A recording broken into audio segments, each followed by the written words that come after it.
ለመናገርም የሚከብድ ለመተውም የሚያሳዝን ላይ እንትን ያለውን ነገር እየሰሩ ተይዞ እስር ቤት ገብቶ ነበር። እስር ቤት አስገብቶ 25 ዓመት 20 ዓመት 15 ዓመት ምናምን ተፈርዶባቸው እዛ ነበሩ። አሁን ደግሞ ወደ ሞት ፍርድ ተቀየረባቸው። በጣም ያሳዝን ይችላል። እንዲህ ወደ ሞት ፍርድ እንደዚህ አይነት ነገር እኮ ወደ ሞት ፍርድ የገደለ ይገደል እንጂ ያልገደለ ሰው ወደ ሞት ፍርድ ይቀየርበታል እንዴ? ወላሂ ህግ ቀየር። እመኝ ልምጣ ልጅቷ እያለቀሰች ይኸው እኔም ማመን አቅቶኛል። ማለት እኔም ሰምቼ 200 እኔ ስደት ላይ ነኝ የራሴ ነገ ምንም ነገር ማውቀው ነገር የለም የምትሉ ሁላችሁም ድምጽ ሆኑ። በምን በቲክታክ ላይም ቢሆንም ለዚች ልጅ ዱዊት እያደረጋችሁ ሁላችሁ ድምጽ መሆን አለባት እና ስደት እንዳው በመጀመሪያ ጊዜ ስደት የወጣችው እህት በነገራችን ላይ ስደት መጥፎና ጥሩ ነው። ስደት ጥሩ ምን እንላለን፣ መጥፎ ምን እንላለን።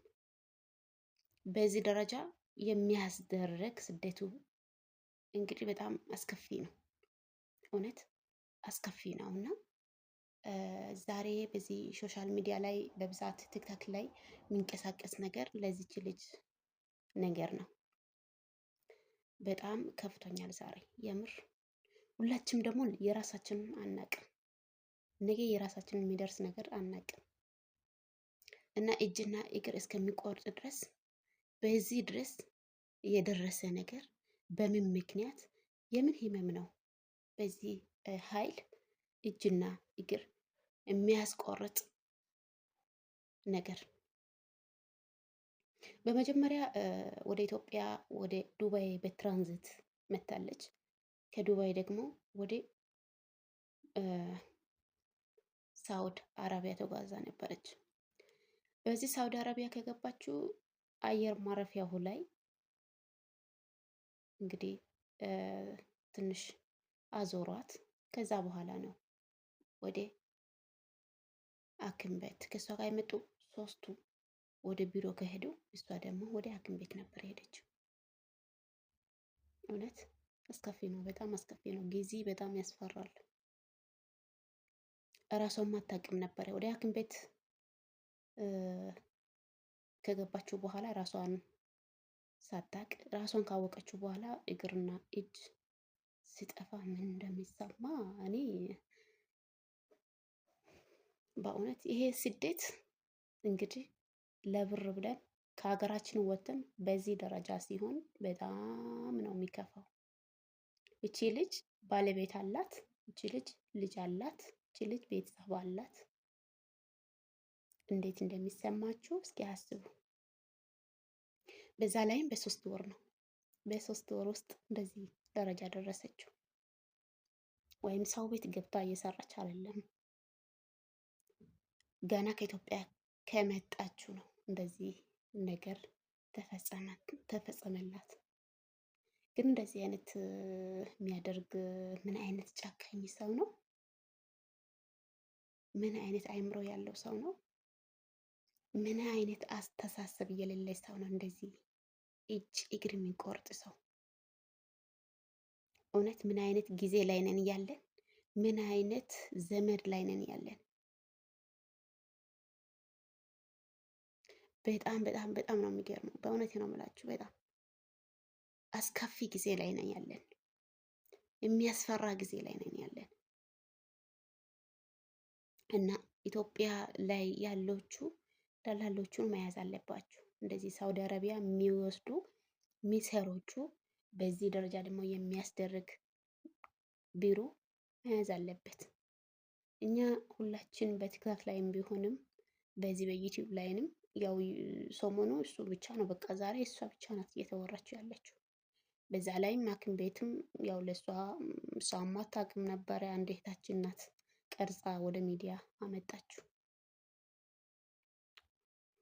በእውነት እንደዚህ ደግሞ ስልክ የሌሉ በጣም ብዙ ሰው አለ፣ ብዙ ልጆች አሉ እንደዚህ በዚህ ሁኔታ ላይ የወደቁ ስልክ የሌሉ ሚዲያ የማያውቆቹ በጣም ብዙዎች አሉ የተጎዱ ያሉ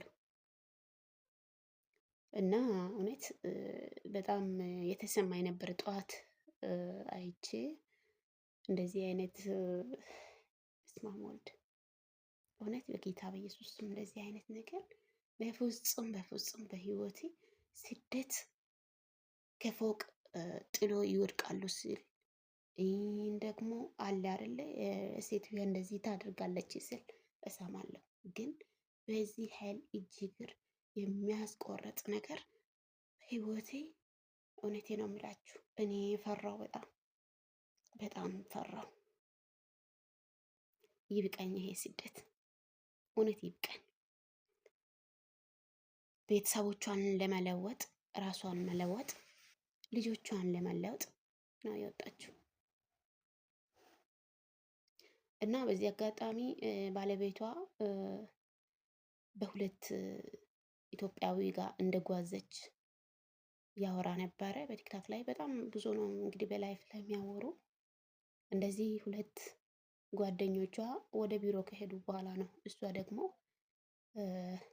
እንግዲህ ያው አያገኟቸው ልጆቹ ወደ ስራ ይገባሉ። እሷ ደግሞ በዚህ ደረጃ ወድቃለች። ምን አይነት ጨካኝ ነው ግን ምን አይነት ሰው አውሬ ሰው ነው እንደዚህ የሚያደርገው እውነት። እና ሲያስብ ሳያሰላስልም እኔ ምን አይነት ጊዜ ላይ ነን ደረሰን፣ ምን አይነት ዘመን ላይ ነን ደረሰን ሲልም ምን አልተረዳው በቃ እውነት። ለዚህች ልጅ በዚህ ዩቲዩብ ላይም በዚህ ቲክታክ ላይም ድምጽ መሆን አለባት። በእውነት በጣም አስከፊ ላይ ነው። እንደኛ እንደናንተ ነው።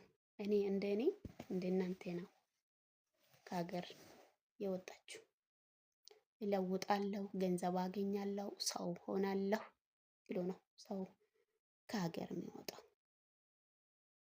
ይህን ከባድ ነገር ምንድን ነው በዚህ ደረጃ ማድረሱ ነው። በጣም አስከፊው ነገር በጣም እግዚአብሔር ብቻ ነው የሚጠብቀው። በምንም ሁኔታ ላይ ብትሄዱ ብትመጡም እግዚአብሔር ነው የሚጠብቀው። እውነቴ ነው የምላችሁ። እስኪ ምን ኃይል ነው የተሰማት እሷ ራሷን ካወቀችው በኋላ ምንድን ነው የተሰማት? አስቡ እስኪ። እጅ ጠፋ፣ እግር ጠፋ። በጌታ በኢየሱስ ክርስቶስ እና በጣም ጊዜው ያስፈራል። ብዙዎቹ እንግዲህ አሁን ቲክታክ ላይ ይዞ ነው የሚዞሩ ለዚች ልጅ ድምጽ የሆኑ ነው ያሉ። ግን ምንም ያው ትርጉም የለም። በነገራችን ላይ እውነት እኛ እኮ ከሀገራችን ወደ ስደት ስንመጣ ራሳችን ምን ሊበላችሁ እውነት ወስነን ነው የምንመጣው። ወስነን በቃ ከሆነን አንድ ነገር መሆናችን አይቀርም ብለን ነው የምንወጣው። ግን ይሄ ስደት እንግዲህ ቢቆም በጣም ጥሩ ነው። የምር በጣም ጥሩ ነው። ሀገራችንን ሰርተን የምለወጥበት ነገር ይኖራል። በቃ አሁን ስደት ከለመድን በኋላ ሀገራችንን ደግሞ ማስራት አንፈልግ። የምር በቃ ስደት ነው፣ ስደት ነው። አሁን እቺ አሁን ልጅ ቅድም እንደነገርኳቸው ልጅ፣ ባለቤት፣ እናት፣ አባት ሁሉም ያለው ሰው ናት። ደግሞ ገና ማምጣቷ ነው። ሰርታም ቤተሰቦቿ ያገዘችው ነገር የለም። ለራሷም የተጠቀመችው ነገር የለም። ገና ከሀገሯ ከመጣችው ነው። ግን ይሄ ሁሉ ምን አይነት ሰው ነው እንደዚህ የሚያደርገው? ጌታን ምን አይነት ሰው ነው? ምን አይነት ጨካኝ ነው? ምን አይነት አውሬ ነው? የሰው እጅ ይዞ ነው፣ የሰው ልብ አስቦ ነው እንደዚህ የሚያደርገው። በጣም አስከፊ ነገር ላይ ነው። ጊዜው በጣም ያስፈራል። እውነቴን ነው የምላችሁ። በዛ ላይ በዚህ ሳውዲ አረቢያ ያሉ ቢሮቹ ኢትዮጵያ ላይ ሆኖ ሳውዲ አረቢያ የሚሰሩትን መፈተሽ አለበት ያሉ ነው። ያው በቲክታክ ላይ በጣም ብዙዎቹ እንደዚህ እንግዲህ ሁለት ቀን አውርቶ ዝም ካሉ ብቻ አላቅም አንድ መፍትሄ ይገኛል ብዬ አስባለሁ። ግን ሁላችን ድምፅ አለባችሁ፣ ድምፅ መሆን አለብን። እውነት በጣም አስከፊ ላይ ነንና እግዚአብሔር እንግዲህ ያው ምን ሊበላት እውነቴን ነው የምላችሁ። በጣም ማሳዘነች። እጅ እግር ማለት ሀገራችን ስንወጣ ሜዲካል ምርመራ ከጭንቅላት እስከ ጥፍር ድረስ ተመርምረን ስንወጣ ልክ መታ አሁን 3 ወር የሆነች እኮ ሐኪም ቤት ነው ቤተሰብ 3 ወር የሆነችው ሐኪም ቤት ነው እንጂ ልክ ከመጣችው 3 ወር አይደለም። እና ሀገራችን ላይ በጣም ምርመራ ሰጥታ ሜዲካልም ሰጥታ ከጭንቅላት እስከ እግር ጥፍር ድረስ ምንም የሌለች ልጅ ልክ መታ ከዱባይ ወደ ሳውዲ ከገባችሁ በኋላ በሳውዲ ላይ ምን ተፈጠረ? ምን ተፈጠረ? ብቻ አላቅም። እውነቴን ነው የምላችሁ፣ ግራም ያስገባ ነገር ነው። ምን አይነት በሽታም ቢሆንም እንደዚህ በእግር እጅ የሚያስቆረጥ መቼም አይሆንም። ምን አይነት በሽታ ቢሆንም ምን አይነት ሚያም ሰው ቢሆንም እጅ እግር የሚያስቆረጥ ነገር በጣም ከባድ ነው። ጊዜው ያስፈራል፣ እውነት ያስፈራል። ቤተሰብ የምሬ ነው የምላችሁ።